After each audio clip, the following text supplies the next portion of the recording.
We were discussing from Srimad Bhagavatam, 13th chapter, 5th canto, and I believe we had discussed text 21. So today we will start from text 22 onwards.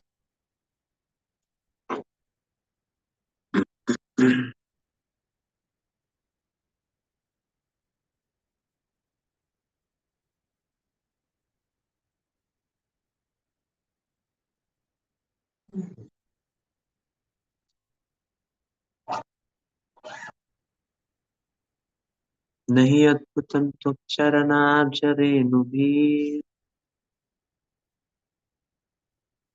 आता महासो भक्तिरधोक्षजेमला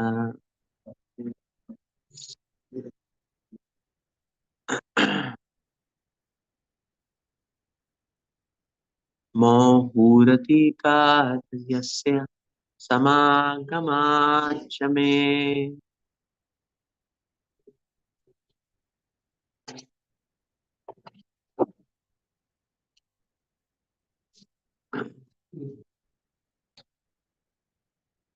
दुस्तारकमूलो अपहतो विवेकः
Simply by being covered by the dust of your lotus feet, one immediately attains the platform of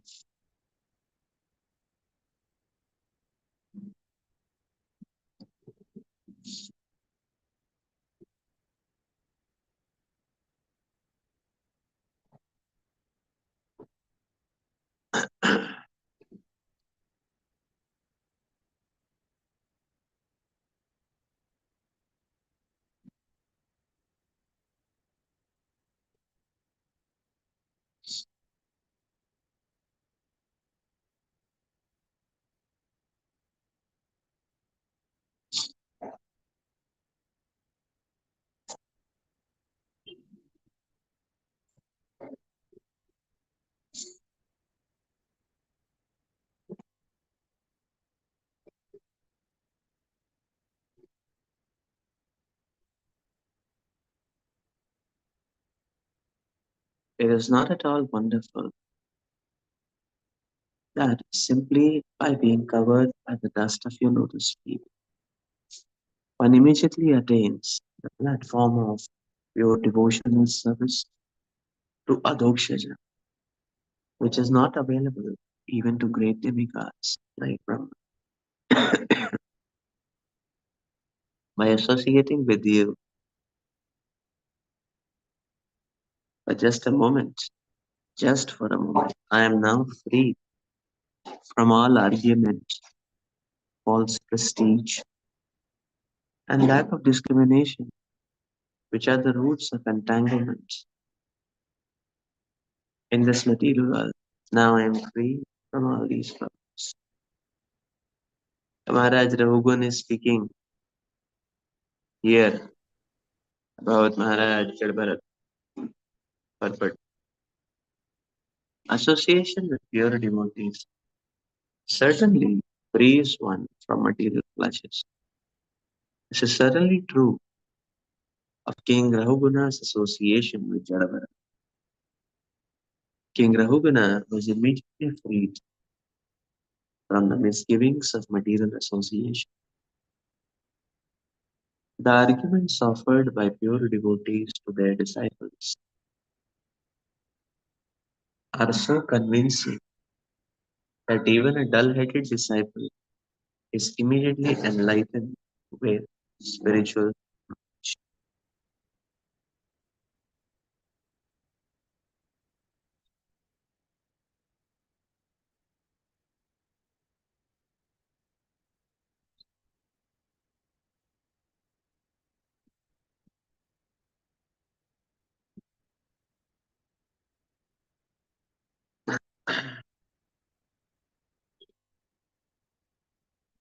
Maharaj Raghun is explaining that the association of the Supreme Lord is not even available to the demigods. But this association of the Supreme Lord, I am that attachment and attraction to the Supreme Lord, I am getting just because of associating with the dust of universe.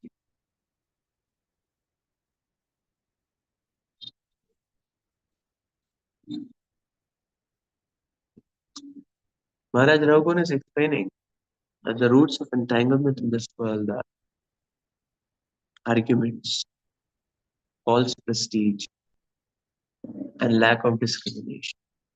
And he is saying that I am freed from all of this by your mercy. And therefore, Srila Prabhupada is explaining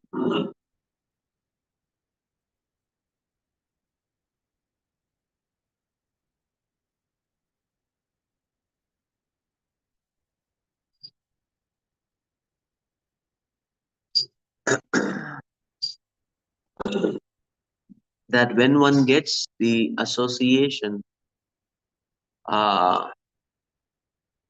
of a great devotee, it is so powerful and impactful. Prabhupada is saying the arguments offered by pure devotees to their disciples are so convincing that even a dull-headed disciple is immediately enlightened with spiritual knowledge.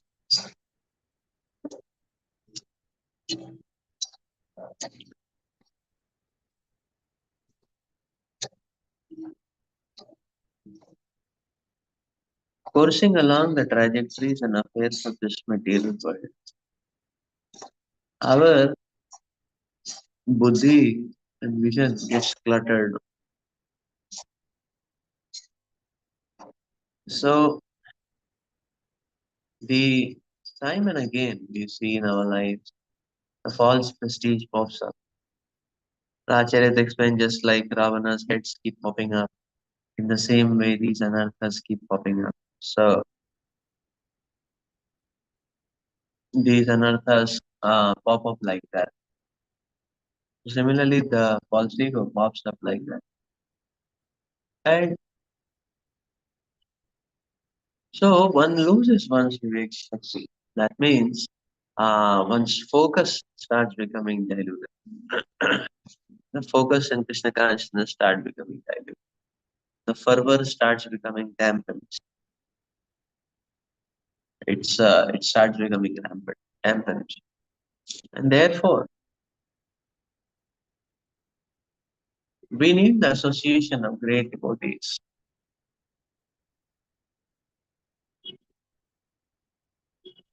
because that clears the clutter in front of the mind. So many times practicing sadhakas can have doubt that how to, if there is intensity, that intensity of Krishna consciousness, how will other things get managed? Or how is it possible to have that kind of intensity? So all these doubts get answered in the personality of great souls. because one can see how serious practice of Krishna consciousness is possible and practical.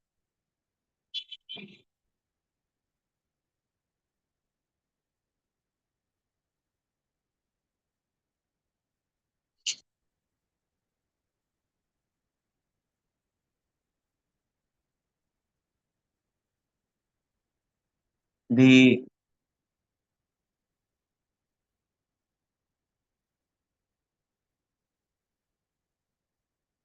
the point which Srila Prabhupada highlights here is that the association of pure devotee, great souls, very potent. How it is? Because their arguments are very convincing, so convincing that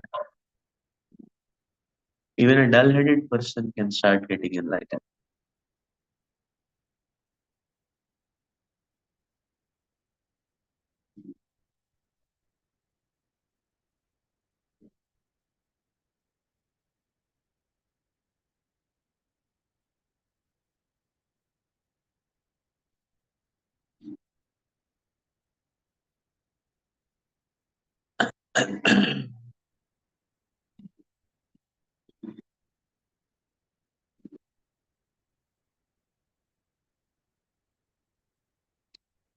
So,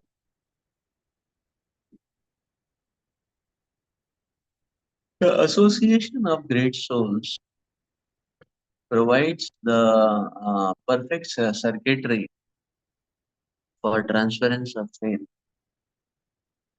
So, in this network of Vaishnav Sangha is a very nice network where the current of faith is being circulated. And therefore, if one always remains a part of this network without creating much impedance or resistance, uh, then one will be overwhelmed with a lot of faith, a lot of realization, simply by the mercy of the Vaishnavas and the Acharyas. So, a lot of current of faith is being circulated in this circuitry.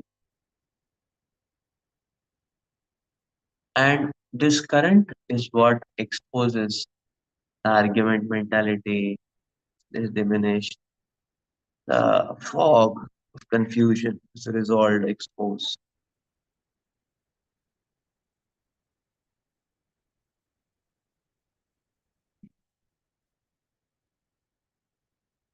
False ego is subdued simply by this being a part of this transcendental circuitry. So, so I remember like one devotee some days back, we had association of His Grace Sankarshan Das Adhikari Prabhu. And one devotee was asking question to Prabhuji. He was saying that when we look at Prabhupada disciples, we see that level of dedication and commitment. They're very inspiring. But when we see the disciples of Prabhupada disciples, we don't see that. So Prabhu immediately refuted that observation. Prabhu said, why not? He said, why not? He said, what's the problem? He said, what's the problem? So,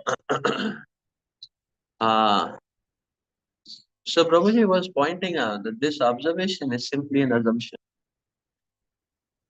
This observation is simply an assumption. Prabhupada was saying, why not? Prabhuji was saying, why not? Why only in Srila Prabhupada disciples? Why only, that dedication is only visible in Prabhupada disciples? Why only? Why not in others? So, Prabhu was very nice pointing out, Prabhuji was very nice pointing out. This is an assumption. Why it is an assumption? Because it cannot be so. Because parampara can never be stagnated.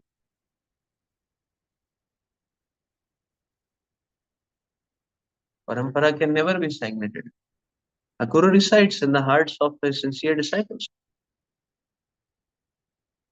So proper Shakti can be accessed through proper disciples. But the chain doesn't stop there.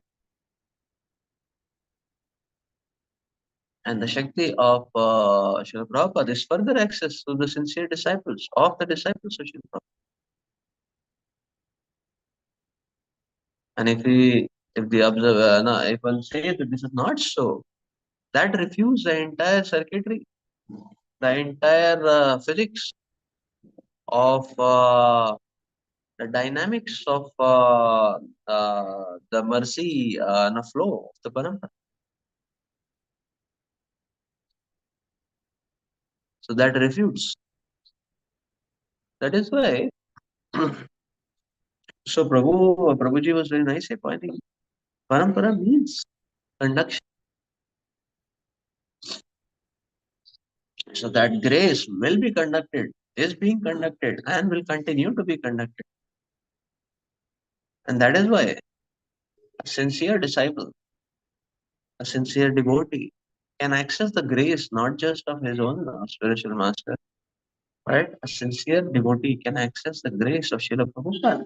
What to say of only Srila Prabhupada, all the acharyas, all the acharyas.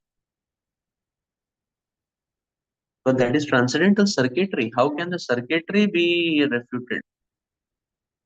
How can the dynamics, the science be the science? This is spiritual science.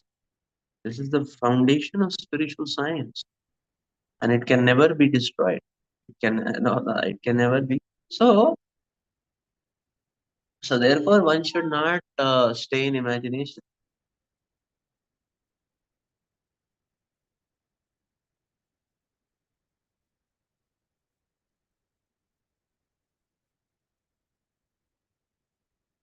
And therefore one should not land up into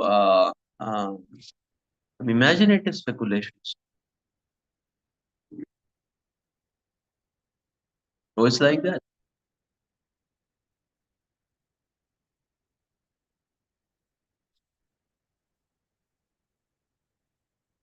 So Ritvigism is an imaginative speculation. So if someone is observing that, someone's observation is okay, there are no more pure devotees in the planet, and and probably the work done to observe is not sufficient. One has not evaluated properly, or one has not considered a good amount of population, statistically speaking, population of devotees. So why can't there be no pure devotees? Because, or someone says there are no pure devotees after Srila Prabhupada, it's not possible. Because the definition of pure devotee, the pure devotee is also one of the definition of pure devotee. Pure devotee is one who can make others into pure devotees. That is a pure devotee. So when we say that there are no pure devotees on the planet, we are, that's a blemish. That's like denying the efficacy of the entire parampara, so to say, and denying the efficacy of the entire parampara. There are no pure devotees. But pure devotee is one who can make others into pure devotee. That is why he is a pure devotee. Here Srila Prabhupada is telling pure devotee when he speaks, it is so convincing, it is so powerful, it penetrates all the layers of ignorance and kalmash of even the dullest living entity. Dullest means in the deepest of deepest trenches of ignorance. Even such a living entity. Uh, and then his message pierces and awakens the soul. That is the point. That's the meaning of pure devotee.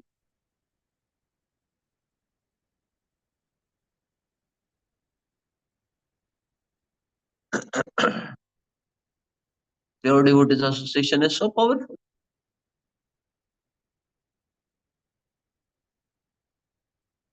There was one great associate of Lord Sri Chaitanya Mahaprabhu, Saranga Thakur. And Saranga Thakur was not accepting disciples, all Vaishnavas are requesting or not accepting.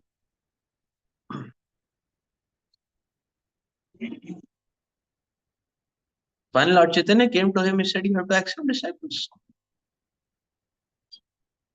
Second Lord, okay. He said, okay, tomorrow morning, first person I see, I'll make him my disciple. Tomorrow morning, first person I see, I'll make him my disciple. He went for Vedic. Mother Ganges. And while he was bathing, offering, chanting some mantras, now something hit him. He opened his eyes and he saw there was a man who was floating. It was not a man, it was a boy who was floating. Young man, boy. So the boy was floating. And he shook that boy. The boy was not responding. But this was the first man he found. So he didn't think much. He gave him initiation then and there. Only problem was that boy was dead. It was a dead body. It was a dead body. That was the point.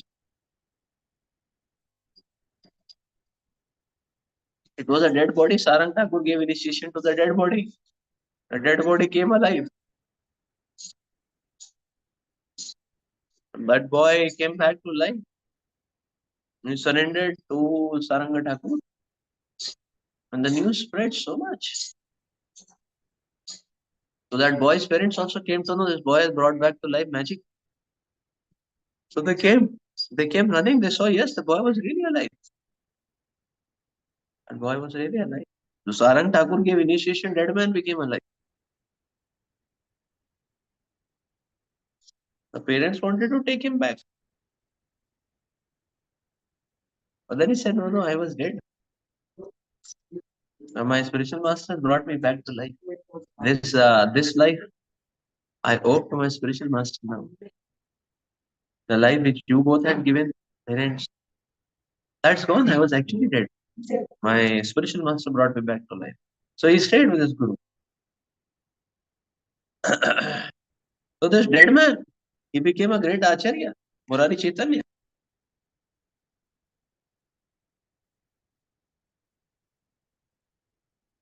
Murari Chaitanya Thakur was such a great acharya. He would go in the forest and he would slap elephants and make them chant Hare Krishna. It's such a preaching spirit. Nobody he would leave. Anybody he would see he would catch. Even if that is an elephant, even if that is a lion or a tiger. Anybody would just slap them and tell them chant Hare Krishna. And catch them and chant Dharana, make them chant Hare Krishna. Murari Chaitanya was a very powerful preacher in our Sampradaya, very great acharya. But who was he? He was a dead man.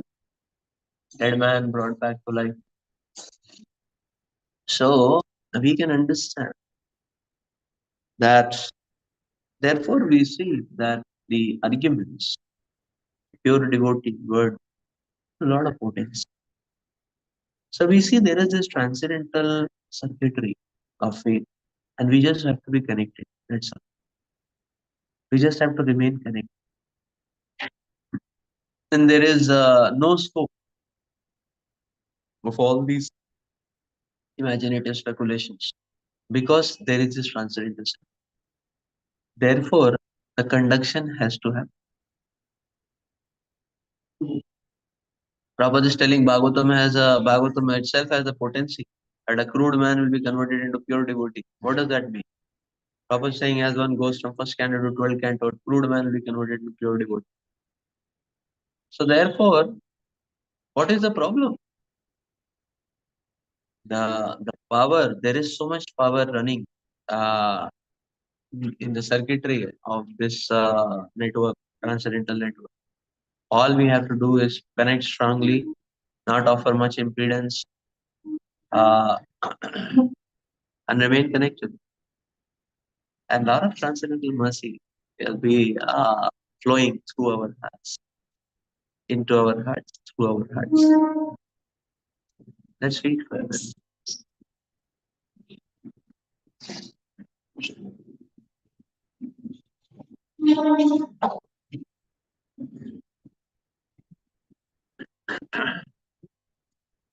Namo Mahatyostu Namaha Shishubhyo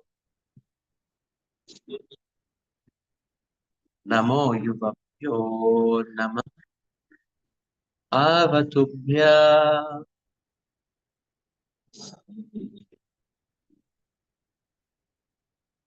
Ye Brahmana Gamavadu Linga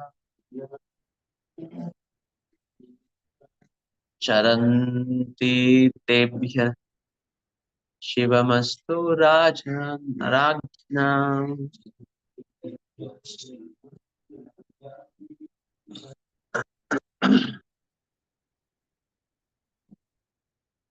I offer my respectful obeisances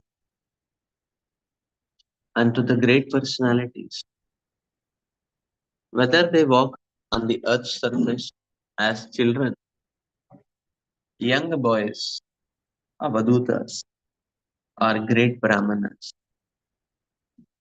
Even if they are hidden under different guises, I offer my respects to all of them. By their mercy, may there be good fortune in the royal dynasties that are always offending me. But King Rahugana was very repentant because he had forced Jadabharat to carry his palanquin. He therefore began offering prayers to all kinds of brahmanas and self-realized persons, even though they might be playing like children or hiding in some guises. The four Kumaras walked everywhere in the guise of 5-year-old boys. And similarly, there are Brahmanas, knowers of Brahman, who traverse the globe either as young men, children, or avadutas, being puffed up due to their position. The royal dynasties generally offend these great personalities. Therefore, King Rahugana began to offer his respectful obeisances unto them, so that the offensive royal dynasties might not glide down into a hellish condition. If one offends a great personality, the supreme personality of Godhead does not excuse one, although the great personalities themselves might not take offense. Maharaj Amrish was offended by Durvas, who even approached Lord Vishnu for pardon. Lord Vishnu would not grant him pardon, therefore he had to fall down at the lotus feet of Maharaj Amrish. Even though Maharaj Amrish was a Kshatriya Grahastha, one should be very careful not to offend the lotus feet of the Brahmana and the Vaishnava.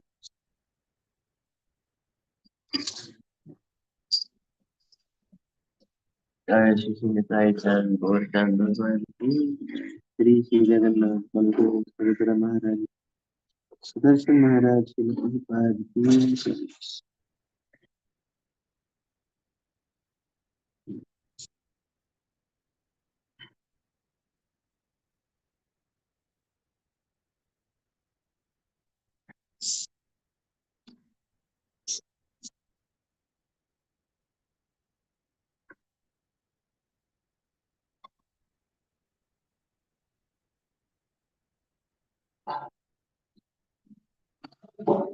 Maharaj Rahuguna is teaching us a very important lesson here. He is explaining that one should not cheat oneself, thinking and seeing people as ordinary and calm. He is saying great personalities do come hidden in various guises. It can be the guise of a child, it can be the guise of an avaduta.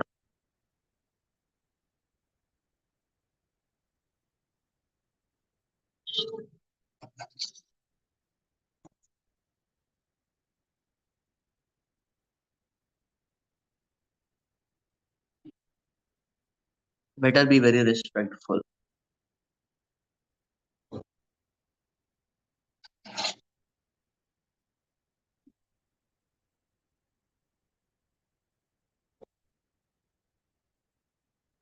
So one having such a consciousness will never offend any living entity. So great personalities can be in any body, child's body, woman's body, avadut's body.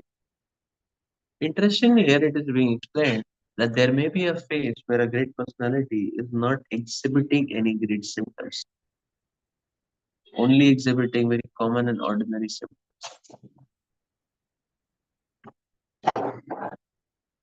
So that means the person who is exhibiting ordinary and common symptoms for the time being may also be a great soul, as it is seen in the history. That many times ordinary people, all of a sudden, their bhakti, man, there have been great souls who are living ordinary, and at one point of time, their bhakti, just like a dormant volcano becoming active, just gushes.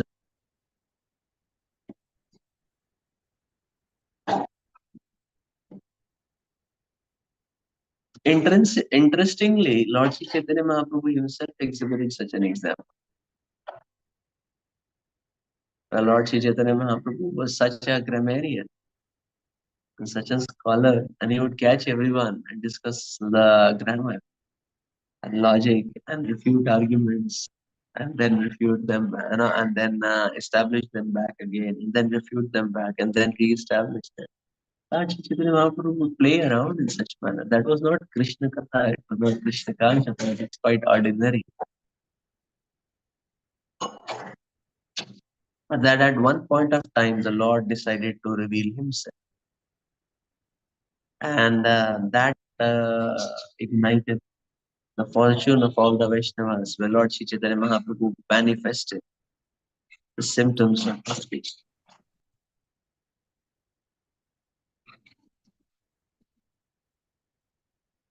So even many great acharyas may have an ordinary life for some time. And at one point of time, they may so decide, or Krishna may so arrange, to activate and awaken their bhakti uh, very much like a dormant volcano now, exuding lava all around in the same way. So we can see that. Uh,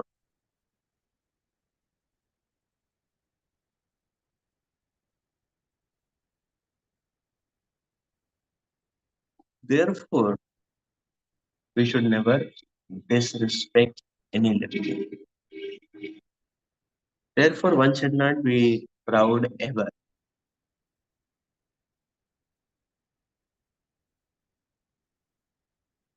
owing to one's material opulences, or even owing to one's spiritual advancement.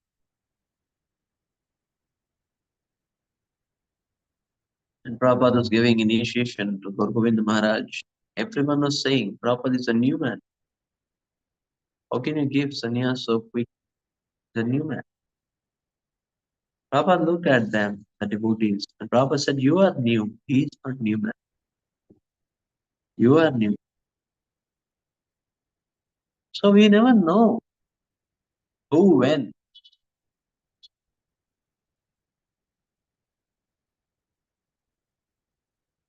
Interestingly, many acharyas have been like that. Srila Bhaktivinoda Thakur also manifested bhakti after some years in that fiery manner. Bilvamangal Thakur is a classic example where he was running and chasing behind something very perverted toward his garner to bhakti. And all of a sudden, that latent bhakti, he was on the Bhava platform. But that is bhakti, just uh, just gushed out. Bilvamangal Thakur is a classic example of this. So therefore,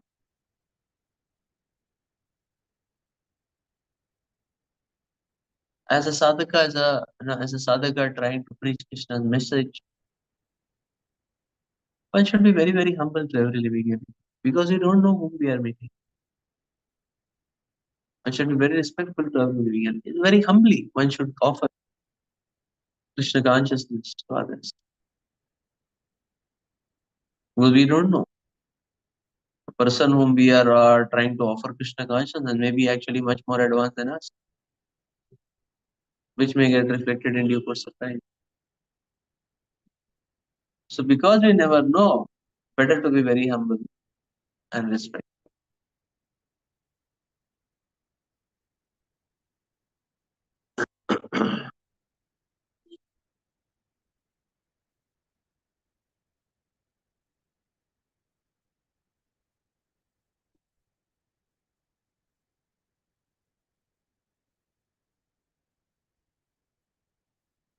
Who will pick up speed when we don't know? Better be ready. Better be very humble.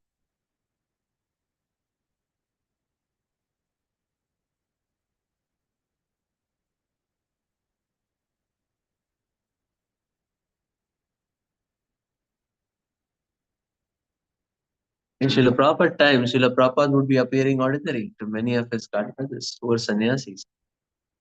Prabhupada was also there. So, okay, he was sincere. Uh, Nobody would have imagined Abhay Babu would land up doing so much for the mission of Srila Bhakti Siddhanta Saraswati.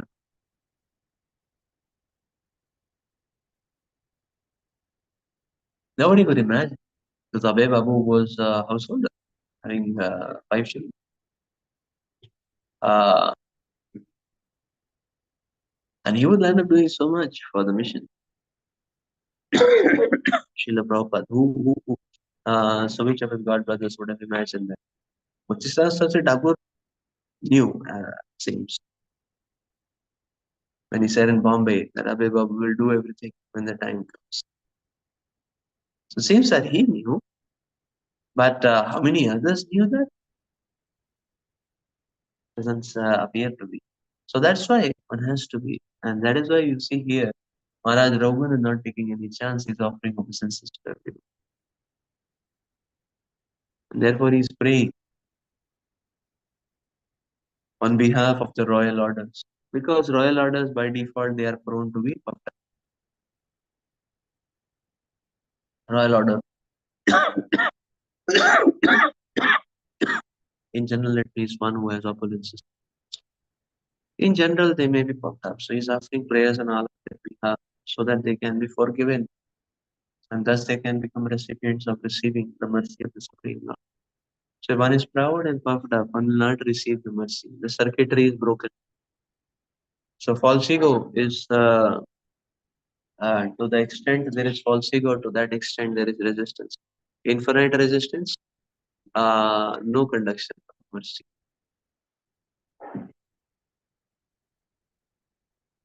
Infinite resistance because there is no conduction because infinite resistance, like that.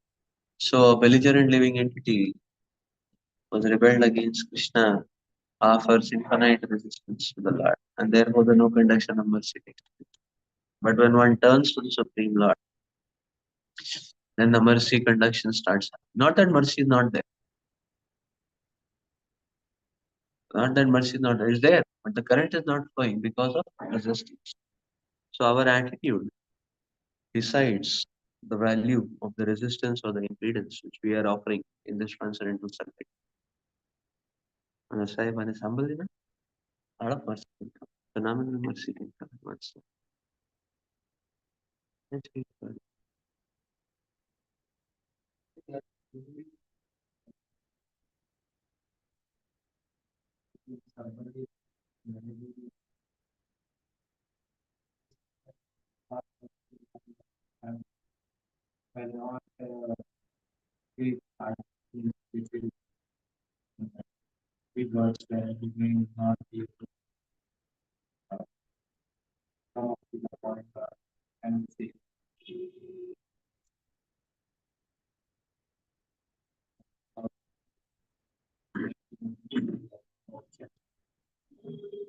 Yeah, okay, so there is a scope of okay, can there be humility in chastisement? Actually, at our stage, uh, chastisement may not work much effectively.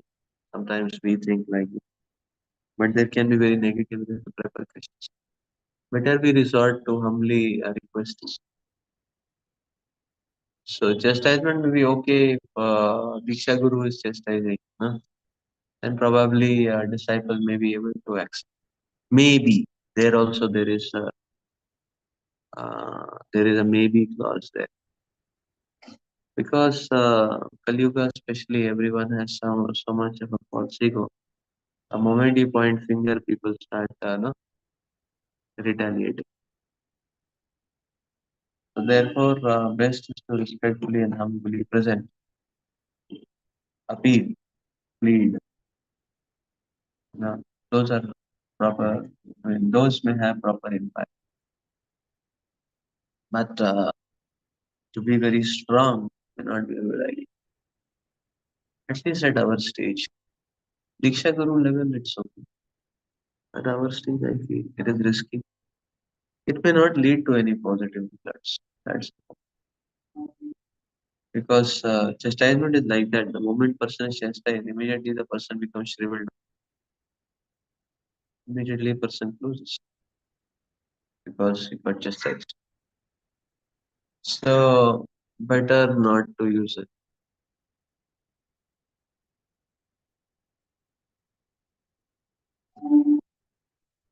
because it's delicate.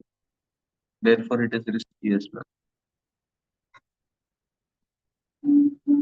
So, instead of a desired effect, it may have a catastrophic effect also. Like,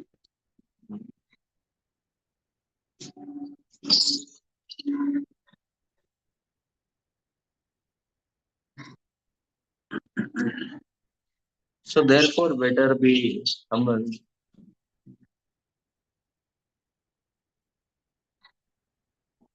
Even Diksha Gurus are very respectful and sensitive. What to say, people like us. They don't indiscriminately uh, yeah, just keep chastising. They are also very, very sensitive. Very, very sensitive. So, better to be careful.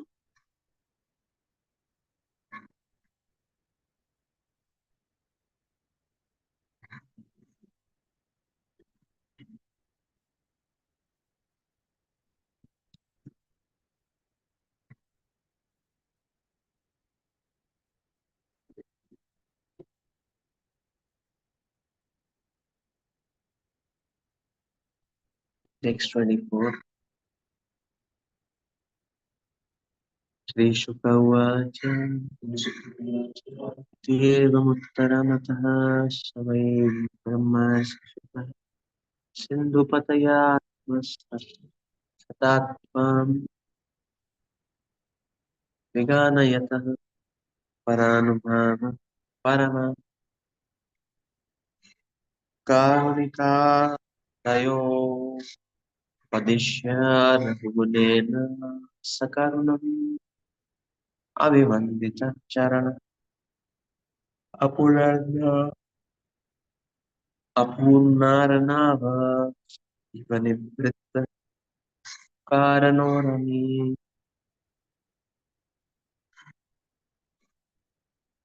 Ashayo.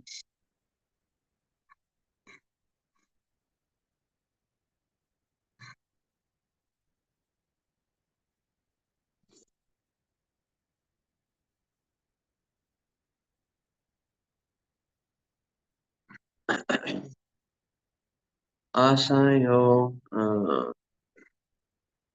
Dharanim Imam Vichachara.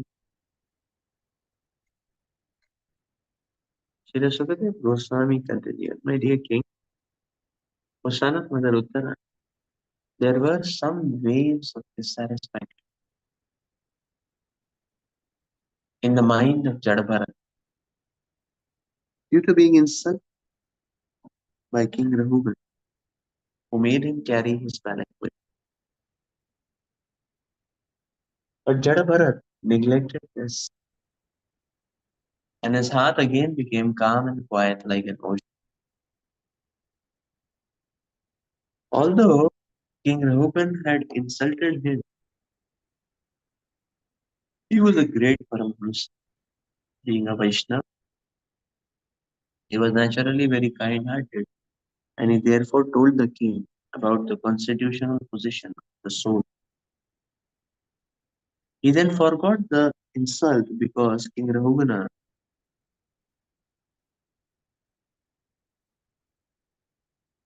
pitifully begged pardon at his lotus feet. After this, he began to wander all over the earth. Distance. But in Srimad Bhagavatam 3:25-21, Kapil Dev described. The symptoms of great personality. Titikshokha, Titikshavaha, Karunika, Suhrida Sarvadehina. A saintly devotee is certainly very tolerant. He is the friend of all the living beings, and he does not create enemies within the world. A pure devotee has all the qualities of a sadhu. Jadabharat is an example of this. Due to the material body, his senses were certainly agitated when he was insulted by King Raghuvan. But later, due to the king's humble submission, Jadabharat excused him. It is the duty of everyone desiring to return to Godhead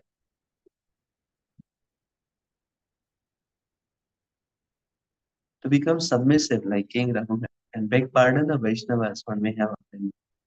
Vaishnavas are generally very kind-hearted, therefore a one immediately submits himself at the lotus feet of Vaishnava and is immediately cleared of offense of the act.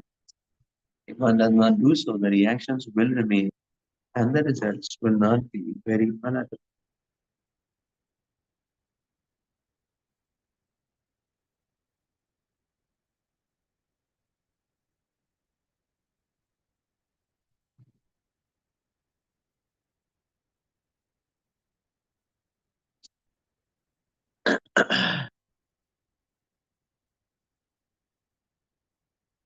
So this is the very interesting nature of the personalities of great souls. So it is so amazing to see. It's just like so here it is being mentioned. Sudhir Maharaj is explaining that Jadabharat felt a bit angry at the insult. There was uh, there was something in the heart. He was pained. He felt that he was not happy. But because he was a great devotee of the Lord, he was able to neglect this agitation and become equipoised in remembrance of the Supreme.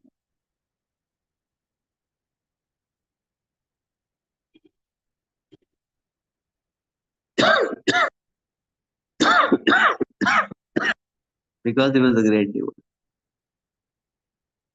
So you see, the Jadabharat, so Jadabharat felt angry. He was forced to, he didn't like it. The Jadabharat did feel angry. He didn't like it that he was forced to carry the palanquin. Forcibly, he carried in his own style. Forcibly, he carried, but he was not liking it. He was angry. The interesting thing to see is that in anger, actually, he, so in anger, what is he doing to, what is he doing to Maharaj Rahuga? That's important and that is instructive. When we get angry, we would like to punch because we are angry. Uh,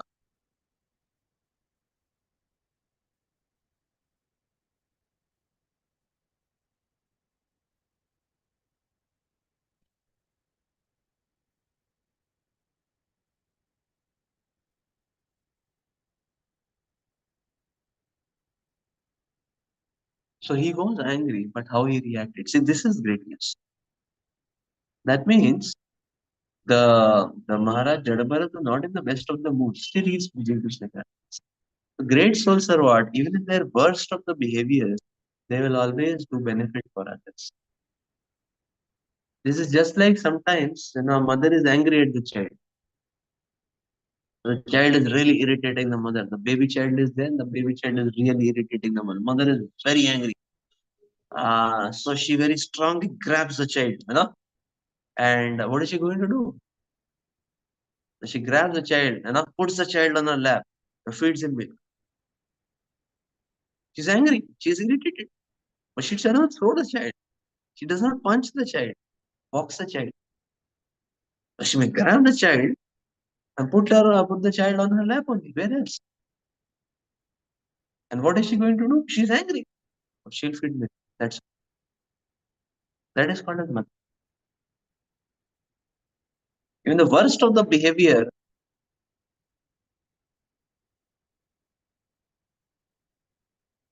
the welfare reciprocation.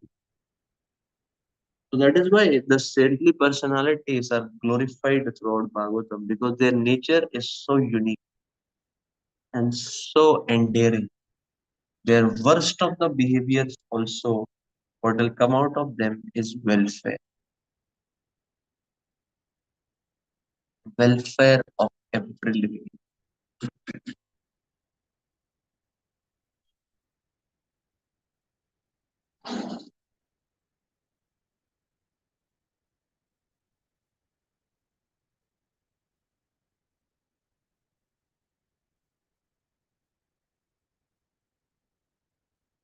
In their worst of behaviors also, welfare of the living entity will come. So, we say, no, no, no. We have incidents where the great souls have cursed. The great souls have cursed also. But the point is that whenever great souls have cursed, that is not the best of the behaviors. There, relatively, that is not the best of their behavior because they are in general mercy. But at this point, whenever they have cursed, that curse has proved to be a great blessing for the recipient of the curse. Always. But Narada Muni is cursing Manigriva and Lakuvera. One may say Narada Muni not able to control his anger. Uh, no. Even though the Narada Muni is cursing, that curse was such a great blessing. The Narada Muni is cursing is like a mother catching the child. Hey, Abhi, you cannot run now. Enough of your nonsense. No. So she catching the child. And she put to catch karke where she will put. Police catches the puts in the jail. That is police. A mother catches doesn't put in the jail. She puts in the lap. Narada catching, where did he put Nalkumar and Manigri? Hell? But did he put them to hell? Where did he put them? He put them in Nandagaon. He just put them in Nandagaon. So much so that they cannot run away. The tree bodies, how can they run away? Actually, they were little more obedient. He could have put them as cows, or gopas, they're little more obedient, like that. But they were so naughty and so notorious. So he put them in tree bodies so that there is no chance of running away. They have to see Krishna's path that way. So, so that curse proves to be a great blessing. Mother Parvati cursed Chitraketu Maharaj. Chitraketu Maharaj not disturbed. Very amazing. Mother Parvati is cursing, she is angry. Chitraketu Maharaj is okay, mother. He's very sincerely seeking forgiveness, just like Maharaj Raghuvan is seeking forgiveness, like that. So Mother Parvati is melted, but then she's wondering, Are I cursed, right? A strong one. And Lord Shiva dancing in ecstasy. Kutascha abhipyati, Swalpamapi. Swargapi tulyada darshana.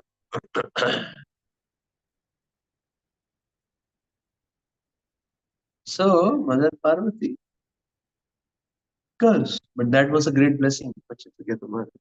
He knew that, therefore he was very humble and he begged pardons the same. So, by this activity of begging pardon, whatever that agitation, already Jadabharat had overcome that and had just neglected that feeling, but that feeling was completely wiped out when Maharaj Raghuvan acted in that humble manner, very sincerely and genuinely repenting and begging pardon.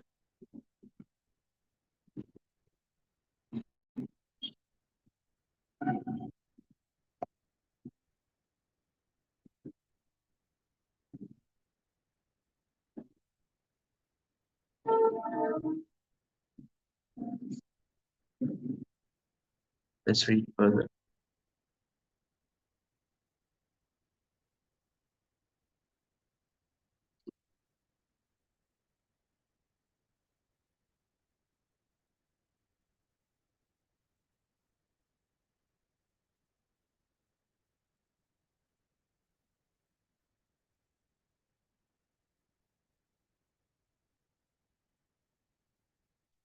625. Savirapati Sujana Samavagata Paramatma Sattvatmane Avidya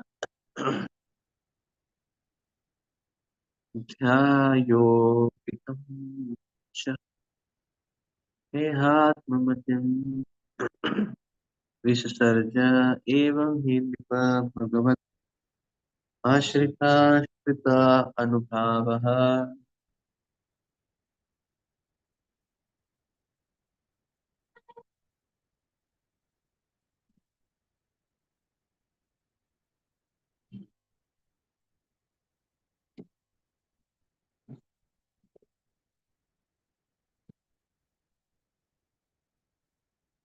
After receiving lessons from the great devotee Jadabhat, King Rahugan of the state of Savira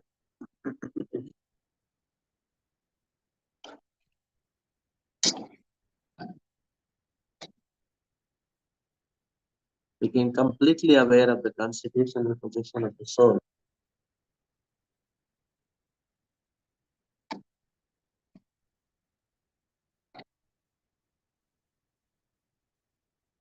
And he thus gave up the bodily conception completely.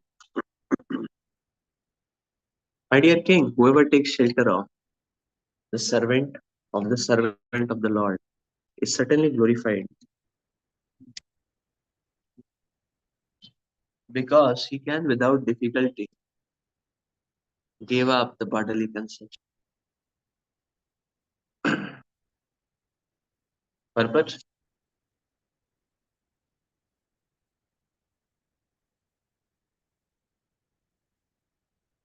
As stated in Chaitanya Charitamrita Madhya Lila, chapter 22, text 54, Sadhu Sangha Sadhu Sangha Sarva Shastra Kaya Lavamatra Sadhu Sangha Sarva Siddhi Hai. It is a fact that if one takes shelter of pure devotee, one attains all perfection, even if the association is a short one. Sadhu is a pure devotee of the Lord. It has been our practical experience that the first instruction of our spiritual master infused us with Krishna consciousness, so that now we are at least on the path of Krishna consciousness and can understand the philosophy. As a result, there are many devotees engaged in Krishna consciousness. The whole world is revolving under the bodily conception. Therefore, there must be devotees all over the world to deliver the people from the false bodily conception and fully engage them in Krishna consciousness.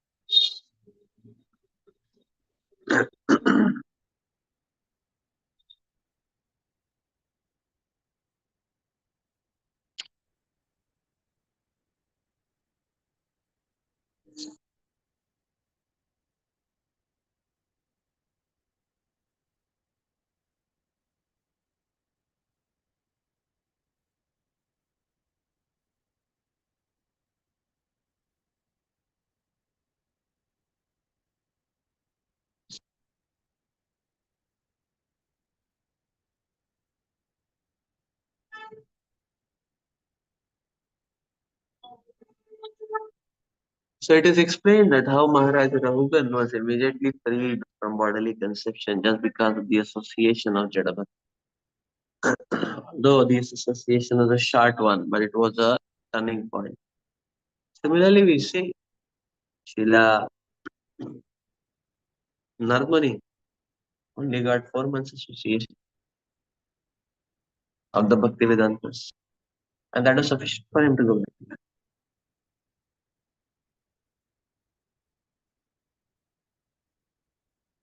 Gopal Bhatta Goswami also got only 4 months association.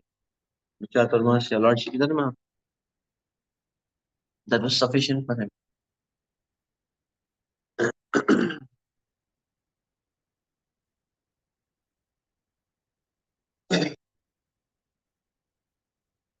Raghunath Bhatta Goswami got the association of Haridas Thakur as small child, and that was sufficient for him. The one-time association, and that was sufficient for him.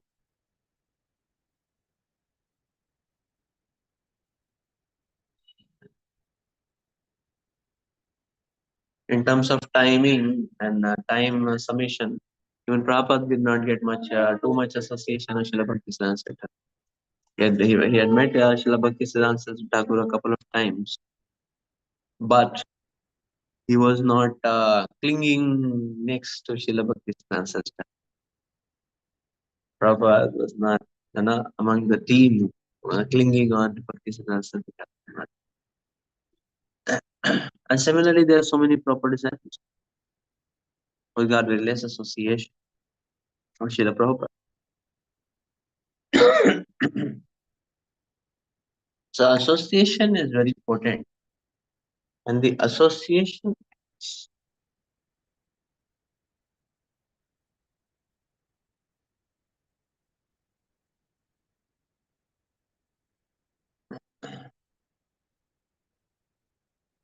So sadhu's association, a short or long, even a short association of a sadhu. Sadhu's short association is also like a torchlight. Wherever we go, it will keep showing us light. It will keep showing us the path ahead. The sadhu's association is also.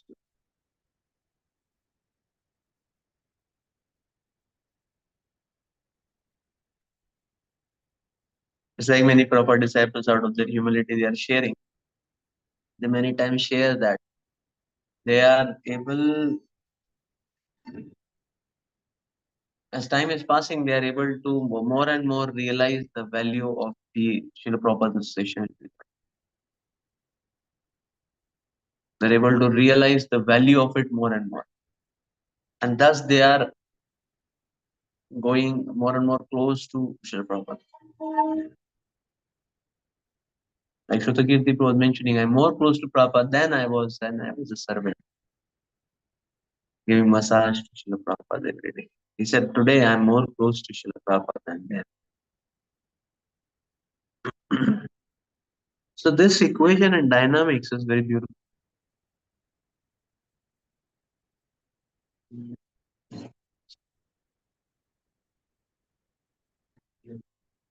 Hmm? He was also telling, yes. He was telling Prabhupada's grace was reflecting through Shrutakirti in my heart. Hmm? That's what he was saying.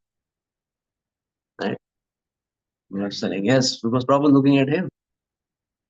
And he was smiling in front, and he is looking at Sankarshan Dasadikari.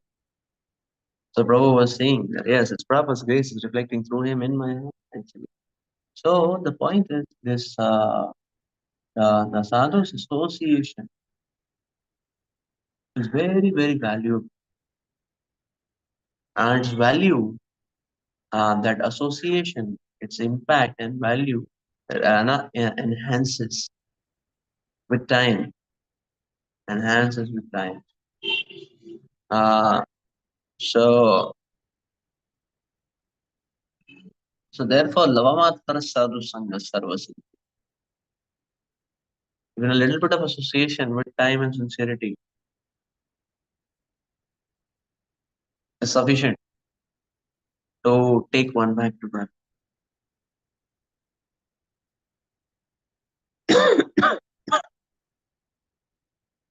And thus we see the proper association here. And then thus we see okay, Maharaj Janapura's association here has completely transformed the life of Raghugan Maharaj. Sometimes proper disciples say that the that whoever devotees have come in the second generation, no, many of them might have seen Srila Prabhupada, proper traveling in the plane, and one may have come across Srila Prabhupada, and many of them would have got Prabhupada glance. And for the next life, they are becoming a second generation. So, so yeah. as a ticket collector, as a airport staff, driving, cleaning the car. So many of the second generation devotees are those who came in touch with Srila Prabhupada and very, very indirectly they got connection. So that connection is expanding in the form of the opportunity next life to practice devotional service full service. So Lavamatra Sadhu Sangha Sarvasiddhi. Here Maharaj Bharat, his life is completely transformed. Maharaj Rogan, his life is completely transformed.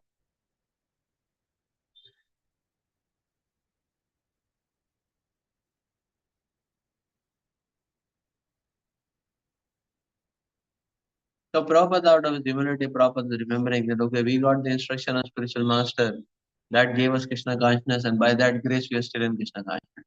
And now by that grace, all these boys and girls are coming, they're helping us in the mission. In the mission. So that's what Prabhupada is saying here. Out of his humility. So, but the point is, Prabhupada is saying here like this, so Prabhupada is remembering how the grace of the spiritual master is flowing all the time.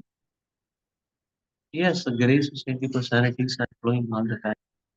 Their physical presence is not required. Their grace is, even if their physical presence is not there, the grace is there. The grace can still be accessed.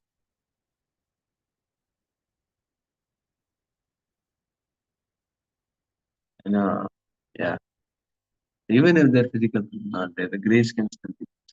Physical presence is very inspiring. One should take benefit.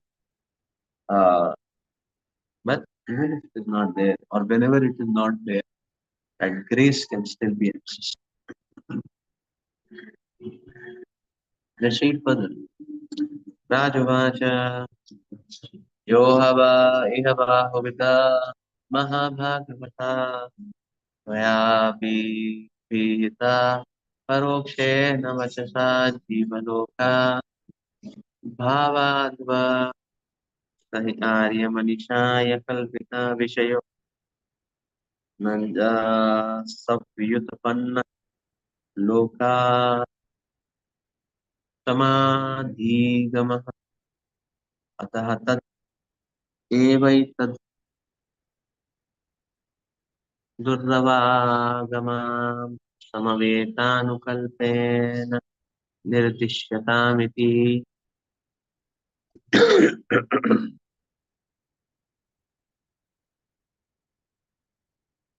King Parikshit then told Sukadeva Goswami, my dear Lord, O great devotee sage, you are omniscient. You have very nicely described the position of the conditioned soul, who is compared to a merchant in the forest.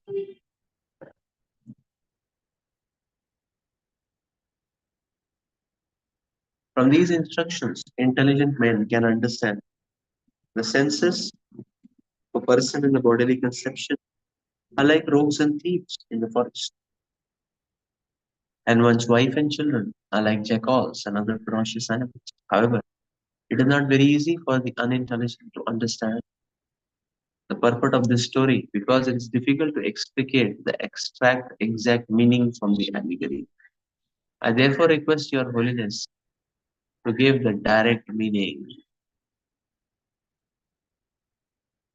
But there are many stories and incidents in Bhagavatam that are described figuratively. Such allegorical descriptions may not be understood by unintelligent. Therefore, it is duty of the student to approach a spiritual master for the direct explanation. Besides the Bhaktivedanta purpose of the fifth canto, 13th chapter of the Srimad Bhagavatam, entitled Further Talks between King Raghuvan and Jadabharat.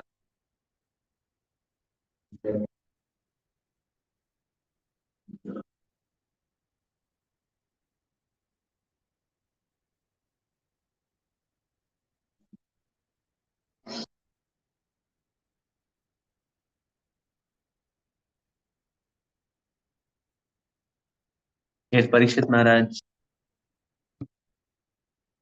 is understanding the value of this association that he has got.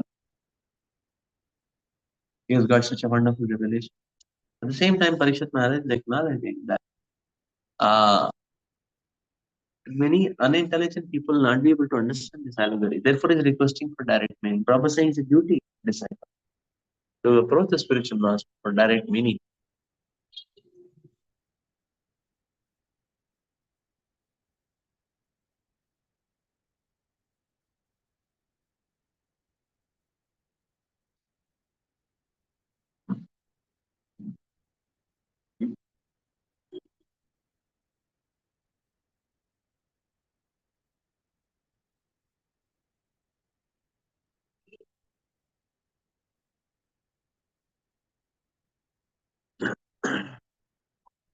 Let's read further.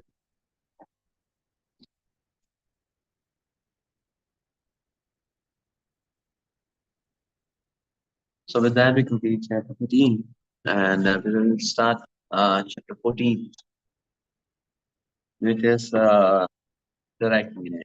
So it is the answer to the plea for direct meaning. So the material world is a great forest of enjoyment.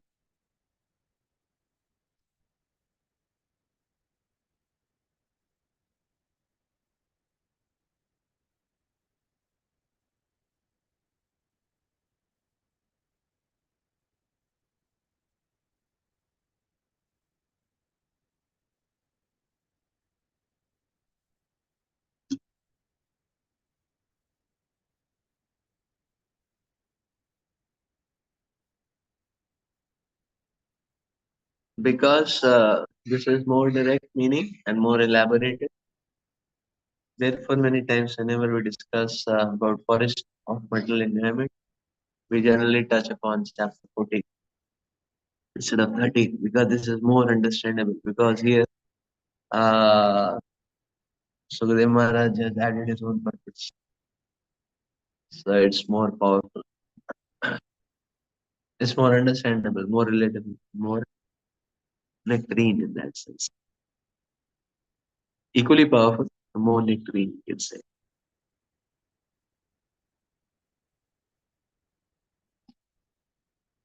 Text one.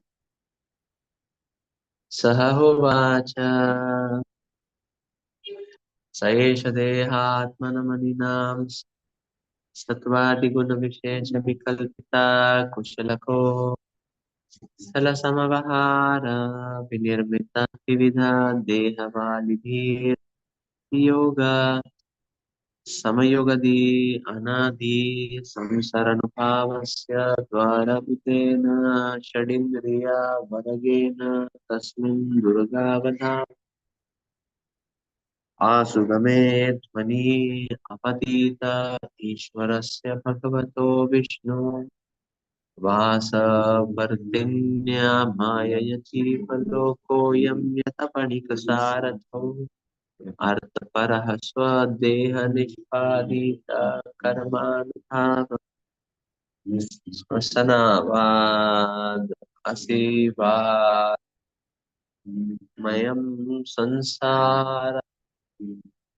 संसारतप्यं गतो नादयापि विफलबहु प्रतियोगेह तपोपसनमानिं हरिगुरुचरणारविन्द मधुकरान् अनुपादविम् अवरुन्धे हरिगुरुचरणारविन्द Madhukar अनुपादविम् अवरुन्धे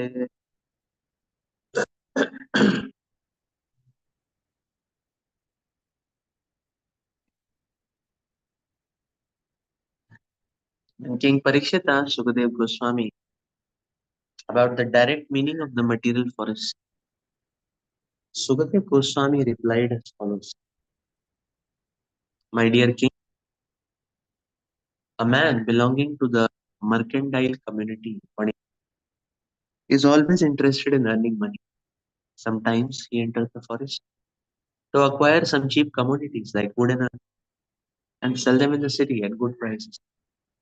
Similarly, the conditioned soul, being greedy, enters the material world for some material profit.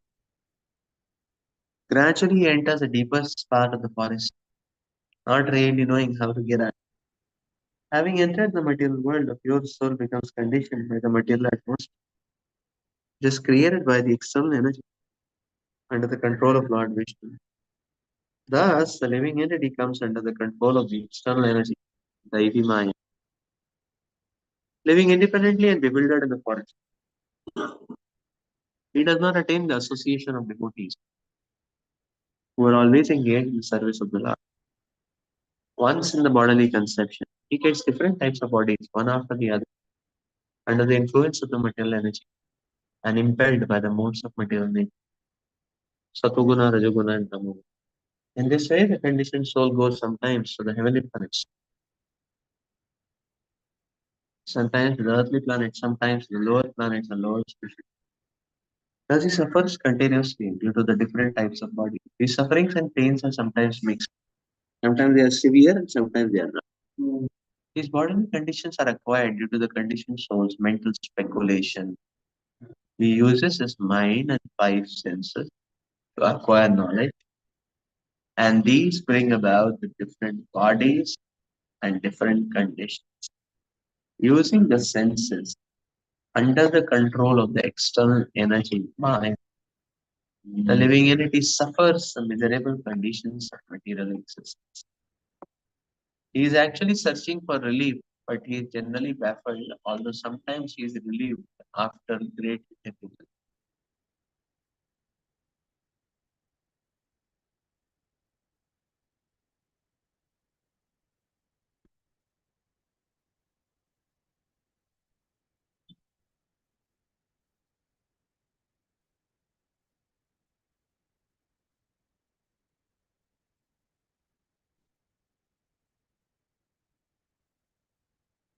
Struggling for existence in this way, he cannot get the shelter of pure devotees,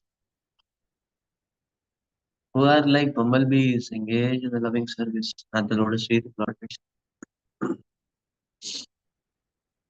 Purport. The most important information in this verse is Hari Guru Charana Ravinda Madhukar Anupadavind. In this material world, the conditioned souls are baffled by their activities, and sometimes they are relieved after great difficulty. On the whole, the conditioned soul is never happy. He simply struggles for existence. Actually, his only business is to accept the spiritual master, the Guru, and through him he must accept the lotus feet of the Lord. This is explained by Sri Chaitanya Mahaprabhu. Guru Krishna Prasadepaya Bhaktilata Bija. People struggling for existence in the forest or cities of the material world are not actually enjoying life. They are simply suffering different pains and pleasures, generally pains that are always inauspicious. They try to gain release from these pains, but they cannot due to ignorance. For them, it is stated, Tadvignartham Tadgurumeva Vigachet. When the living entity is lost in the forest and the material world, in the struggle for existence, his first business is to find a bona fide guru who is always engaged at the lotus feet of the Supreme Personality of Godhead Vishnu. After all, if he is at all eager to be relieved from the struggle for existence, he must find a bona fide guru and take instructions at his lotus feet. In this way, he can get out of the struggle. Since the material world is compared herein to a forest, it may be argued that in Kali Yuga, modern civilization is mainly situated in the cities. A great city, however, is like a great forest. Actually, city life is more dangerous than life in the forest. One enters an unknown city without friend or shelter. Living in that city is more difficult than living in the forest. There are many big cities all over the surface of the globe, and wherever one looks, he sees a struggle for existence going on 24 hours a day. People rush about in cars going 70 and 80 miles an hour, constantly coming and going, and this sets a scene for the great struggle for existence. One has to rise early in the morning and travel in that car at breakneck speed. There is always a danger of an accident, and one has to take great care. In his automobile, the living entity is full of anxieties, and his struggle is not at all auspicious. Apart from human beings, other species like cats and dogs are also struggling very hard day and night for existence.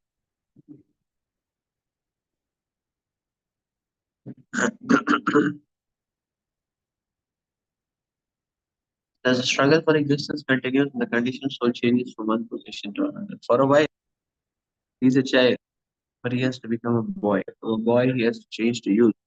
From youth to manhood and old age. Finally, when the body is no longer workable, he has to accept a new body. There are different species. Giving up the body is called death. Accepting another body is called birth. The human form is an opportunity to take shelter of the bona fide spiritual master, and through him, the supreme Lord.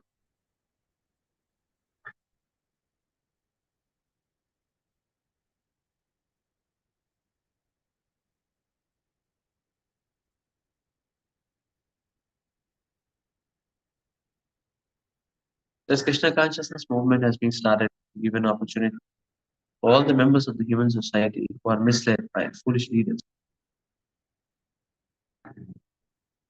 No one can get out of the struggle for existence, which is full of miseries, without accepting a pure devotee of the Lord. A material attempt changes from one position to another.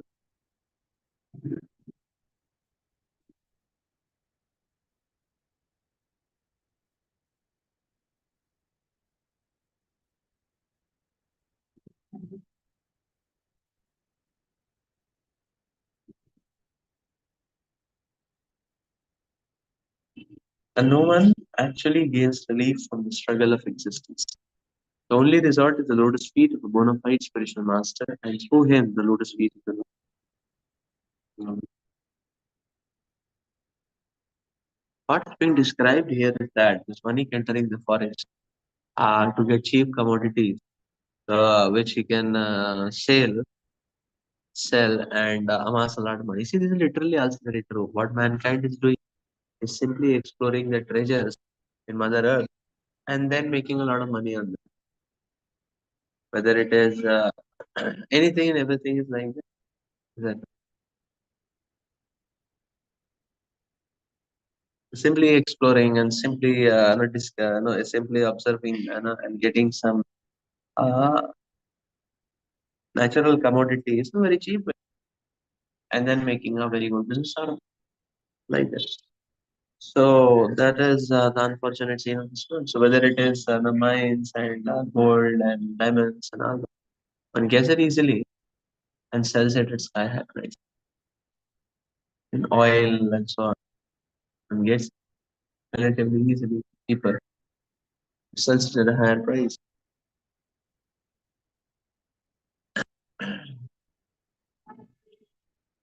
So rather so to say that this Vanik mentality is there everywhere. Is it? Uh, the Lord has provided herbs and ashadis. People make some business out of medicine. Vanik mentality.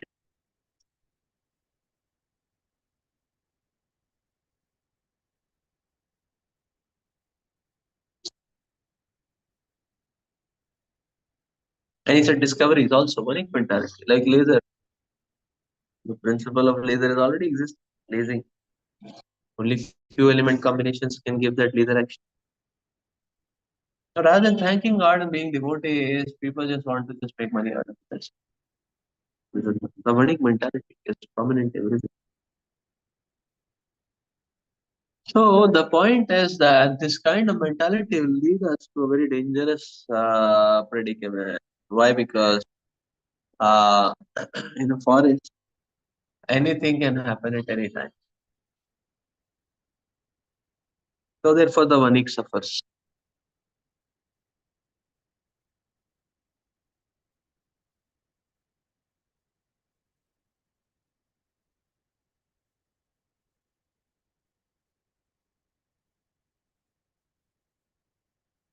Only thing which will come to the benefit of the Vanik is the shelter of Hari Guru Charana Anupadavi. One approaches a spiritual master. Through the spiritual master, one gets connected to Krishna, and then Guru Krishna Prasad Ravi. By pleasing Krishna through the directions of Guru, one gets a Bhakti Lagna.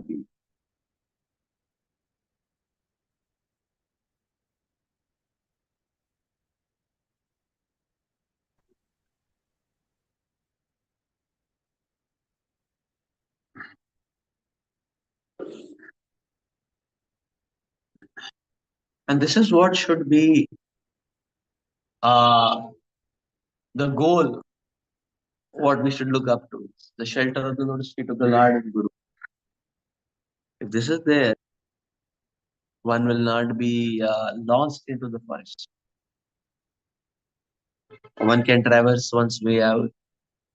But if these directions are not there, one will be completely lost in the forest, not understanding where he came from and where he's supposed to be. That's the meaning of the forest. When you look back, you don't understand where I came. And you look in front, you don't know where you're going. That's called as forest. This mental world is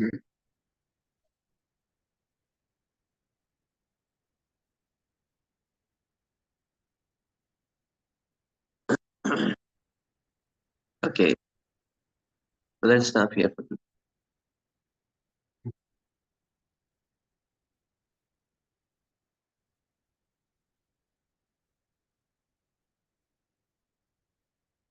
Shiva Prabhupada is concluding here the human form of body is an opportunity to take shelter of a bona fide spiritual master and through him the Supreme Lord.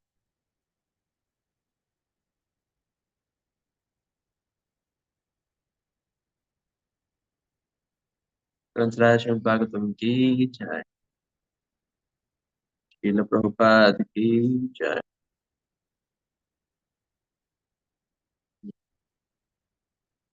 Hari बोल।